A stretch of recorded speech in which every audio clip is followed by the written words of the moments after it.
Hey guys, alright, we're back for episode 5, I think? We just took care of that Ronaldo. Yeah, it's actually their name. It's called Ronaldo, those little octopus things. I don't know exactly why, I mean, they're pretty messed up looking, and I don't know, Ronaldo's such like a casual name. But whatever, anyways. Right here, we just got the fire orb, which gives us the power of, well, fire. Gives us a new blade, too, which is cool. The blade, I think, is called the Kouenryuuuuu, and our new magic type is called the Kouenryuuuuu. But let's see if I'm right about that. Hold on. Alright. The blade's called Kouenryuuuuu. Kouen's the magic. This sword, it's a 3-hit combo. It's really simple, but at the same time really powerful and packs a pretty good punch. And also, the magic, it's kind of hard to use, but it can be really useful when taking out groups of enemies. Here, I'll show it to you guys right here. Here. See, it was that, I just rained down that ball of fire-like thing. And now I'm breaking pots. But anyways, yeah, so it's a little hard to aim and manage where the fireball actually ends up. But at the same time, it's pretty useful. It just really depends on when you're using it and what you're using it against. It's also pretty useful against boss battles because it does a pretty good amount of damage. It's just landing the hit is the hard thing. Alright. Oh yeah! The blue testicle things. Yeah, these things float around and steal your, they steal the souls that you would have collected throughout the game. Or, not throughout the game, but, like throughout battles and such, when enemies die, they steal them, and they kind of just like wait around, and they can actually like disappear into the wall, and you can lose all of those souls, which makes fighting the enemies completely useless.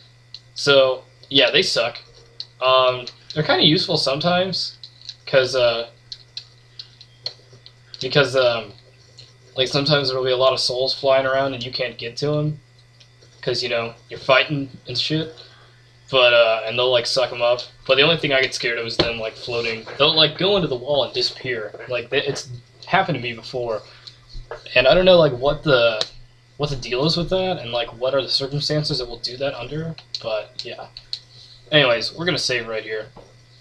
Okay. Alright, now saving. Okay, save completed. I'm gonna upgrade stuff since we can. Pretty sure level 2, Kouenryuuuuu door comes up pretty soon, so I'm going to put it towards that. And it's always good to have like powerful magic too, so might as well. And now that that's level 2, I'm going to put the rest into my my Ryzen, the sword. Speaking of Ryzen, Metal Gear Rising came out. Metal Gear Revengeance Rising came out today. Apparently it's pretty badass. I played the demo of it, and it was awesome. If you guys don't know what Metal Gear Rising is, it's a Metal Gear Solid game. But instead of playing as Snake, you play as Raiden. You'll know him from Metal Gear Solid 2. He's actually the main character in the whole game, but it's actually an action-paced game instead of a stealthy type game. You can play through it stealth, but I mean, I don't know why you would when you have so much options with combat and all the combos and stuff. It's weird because it's like a survivalistic type action game. But either way, it's really cool and it's really ridiculous and it has that like Hideo Kojima feeling to it. If you don't know who Hideo Kojima is, it's the guy who made Metal Gear. But still, it's really cool. And it was really fun. And it was actually pretty hard. You have to be strategic with how you use your abilities, which is cool. Because I don't know, you don't really see that theme much in games. And especially in action games, because I mean, like, sure, it's like land the biggest combos, make it look as cool as it can be, but with that, it actually kind of had like a survival part to it, where you actually go into this thing called blade mode. When you go into blade mode, you can like make a precise cut, and if you cut them in the right spot, you can rip out this part of their body that will give you help and other abilities. So it's really cool, and it's actually really strategic. The only thing I had a problem with, and it seems that reviewers are having a problem with, is the game doesn't really tell you how to do much. It tells you how to do it, but it never shows you, if that makes sense. Like, I don't know, it's just, it was kind of a pain to get the parries down, and apparently I'm not the only one that complained about that. But anyways, back to Onimusha. Alright, we are entering the keep right now. This is where Princess Yuki, what's her name? Yeah, Yuki has been hidden. Well, not hidden, but this is where she used to live until, you know, got all effed up. Alright, we're gonna see a new enemy type here, too. That big guy right there. The thing that sucks about that guy is he can actually attack while you're attacking him. Oh, man! This always catch me off guard. Yeah, he can attack you while you're attacking him, and he will kill you. But yeah. Oh gosh, I hope I have a herb. Nope, I don't. And we're dead. Okay, we're gonna speed this up.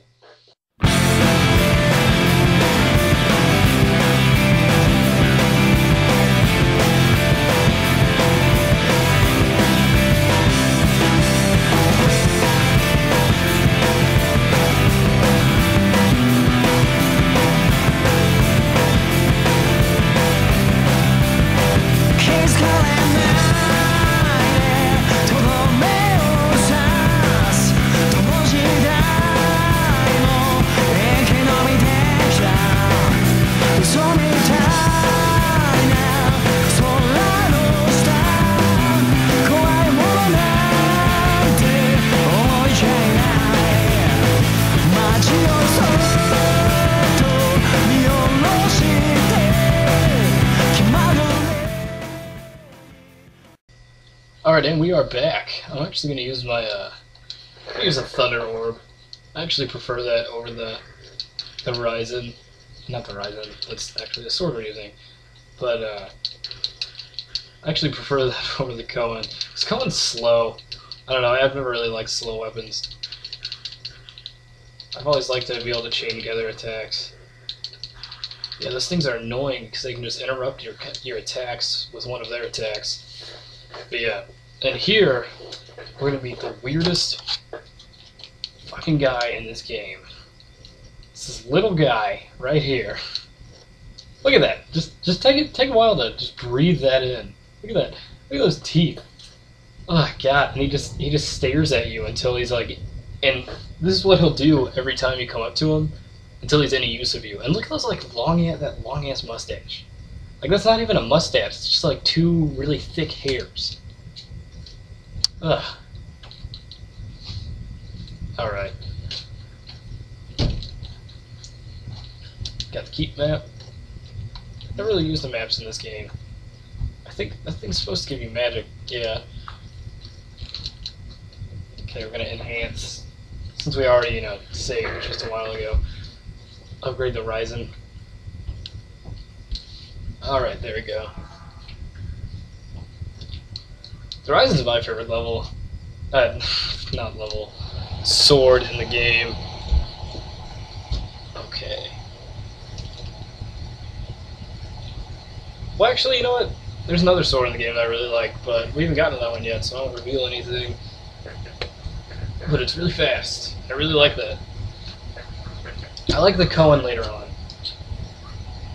Oh, great. Oh, man. Man, let's take a look back at that. What kind of perverted? Good thing the kid got away, I mean. And look at this guy. Oh, listen to that voice, too. That is the voice of a pedophile. I'm not just reaching for humor here. I'm actually concerned about this character in the game. But oh, get ready for this, guys. In come the narrator in about 5 seconds. Actually, right about now.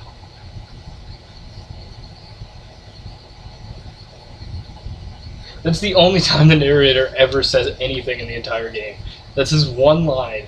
That's the only thing he ever says. They don't even say that there's a narrator in the game. You just kind of have to figure it out. It almost sounds like Samanosuke says it. Like, what is that? How do they... I don't know, I mean, are you serious? Just gonna add a narrator in for one line and not tell anybody about it? Just like completely left field? Whatever. I've always thought that was funny. I mean, things that it's just like, yeah, let's just throw this in this one time. It'll be nice. It'll be cool. And then I wonder how that guy feels. You know, it's probably just somebody on the team. Oh, we got normal arrows. Then we get a bow. Well, I don't know. Yeah, we get a bow and arrow. But I bet that's just like someone on the team. And he's like, hey, can I do voice acting? I'm like, you should just stick to like, you know, your concept art and stuff. And he's like, no, I really want to do it. It'd be really cool. And then he's like, fine, you be the narrator. So I had to come up with the narrator spot, and he did it. And he's like, yes. Anyways, journal entry. I'm starving. I wonder how many days have passed since I entered this cave. My only source of sustenance has been some water leaking out of the wall. I followed the smell of blood and came here. Normally I would not have been able to smell it, but hunger seems to have sharpened my senses. That is why I am now watching something I could not have imagined even in my worst nightmares. What a sight. Demons are eating human prisoners alive. They pay no attention to their victims' screams, they just crunch the bones and chew up the flesh. I am standing still, just watching the scene, so as not to be spotted by the demons. No, that is not exactly what I have in mind. I'm watching a person's finger lying on the ground. When a person dies, its body becomes only meat. I'm afraid of what I'm thinking about. I am like a wild scavenger that waits expectantly for the scraps of food that a tiger leaves behind. What an evil desire I am having. Sengo. Sengo seems like a nice guy. Anyways, end of the episode, guys. I'll see you guys again next time.